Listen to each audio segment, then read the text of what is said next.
आपने कई बार सुना होगा कि यहाँ पर जाकर आप एक दीपक जलाएं या दो मुखी दीपक जलाएं या चार मुखी दीपक जलाएं या नौ मुखी दीपक जलाएं, छह मुखी दीपक जलाएं, तो उनका महत्व आज जानते हैं कि क्या रहता है, दीपक जलाने से क्या महत्व रहता है। दीपक जो है वो हम हर जगह जलाते हैं, कई बार पेड़ों के नीचे, बेसिकली पीपल के पेड़ के नीचे, कई बार केले के पेड़ के नीचे, और पूजा घर में तो दीपक जलता ही है, हमारे घरों में भी दीपक जलता है।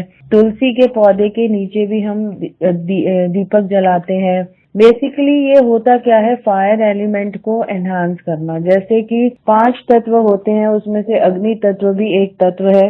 जब भी कुंडली में हमारा अग्नि तत्व बैलेंस नहीं होता तो हम जो है रेकमेंड करते हैं कि आप किसी जगह पर दीपक जलाएं। जैसे पेड़ों के नीचे दीपक जलाना, उसका महत्व अलग रहता है।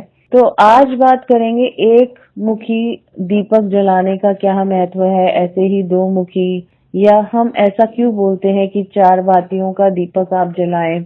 ये आज उसका महत्व जानते हैं। जब भी हम एक मुखी दीपक जलाते हैं, मतलब एक बाती का दीपक जलाते हैं, तो वो हमेशा ही हमें किसी मंदिर में, शिवालय में ही जलाना चाहिए। अपने घर में या इधर उधर जैसे वहां पर नहीं जलाना चाहिए। दो मुखी की बात करें तो दो मुखी जब भी हम 2 बातियां डालकर हम दीपक जलाते हैं, कई बार लोग क्रॉस कर कर 2 बातियां जलाते हैं, कई बार सिंपल दोनों को इकट्ठा करके जलाते हैं। इससे क्या होता है, आपका स्वास्थ्य का लाभ होता है, आयु की वृद्धि होती है। और इसको हमेशा जो है मिट्टी के दीपक में जलाना चाहिए और देसी के घी में ही जलाना चाहिए। अब बात करेंगे 3 बातियों की, दीपक की बात।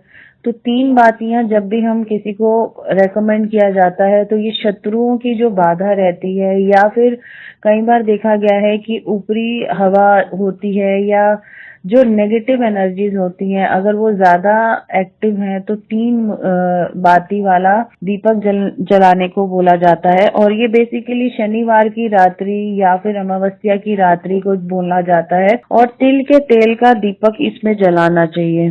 और काफी बार ये बोला जाता है कि इसे मुख्य द्वार पर अगर आप जलाते हैं तो जितने भी शत्रुओं से परेशानी है या कोर्ट केसेस हैं वो आपके नष्ट होते हैं या खत्म हो जाते हैं।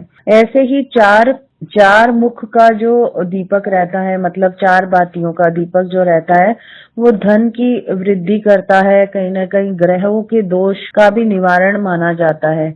इसीलिए आपने देखा होगा कि दिवाली की रात को 4 मुखी जो है दीपक जलाया जाता है। कई बार ऐसा होता है कि लंबी 2 बातियां लेकर उसे 4 सिरे बनाए जाते हैं। और ये जो होता है बेसिकली जो 4 मुखी दीपक रहता है, ये पीपल के नीचे जलाने से बहुत फायदा होता है। इससे शनि की जो भी दोष होते हैं या शनि से जो भी रिलेटेड प्रॉब्लम हमारी कुंडली में रहती है, उससे हमें निवारण मिलता है। और इसे सरसों के तेल में जलाना चाहिए, आपको लाभ होता है। अब बात करेंगे 6 मुखी बातियों की।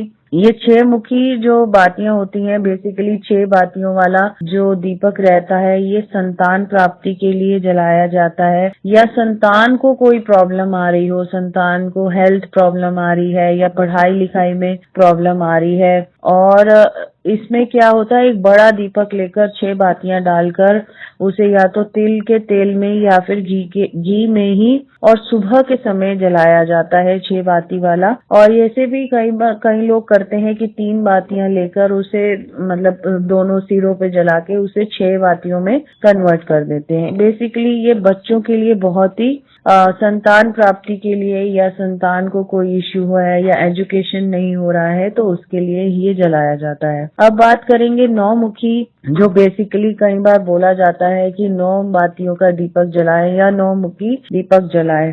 ये जो होता है ये मंगलवार की रात को जलाया जाता है और बेसिकली कर्ज की मुक्ति के लिए जलाया जाता है। और हनुमान जी के सामने अगर आप जलाते हैं तो आपको बहुत बेनिफिट होता है। ऐसे ही बात करें तो किस तरह से आपको जलाना चाहिए, जब भी हम दीपक जलाते हैं तो हमेशा हमें सिर को ढककर ही जलाना चाहिए, पूरब की ओर जलाना चाहिए। सरसों का तेल का जो दीपक रहता है वो घरों में कम जलाया जाता है। घर में सिर्फ दिवाली की रात को ही बोला जाता है, तो नहीं जलाते हैं। बाकी कभी भी दीपक को फूंक मारकर नहीं बुझाना चाहिए। और अगर आप कोई संकल्प लेते हैं, अगर आपने जैसे संकल्प लिया कि आपको शनि की दोष के लिए आपको ये उपाय करने हैं,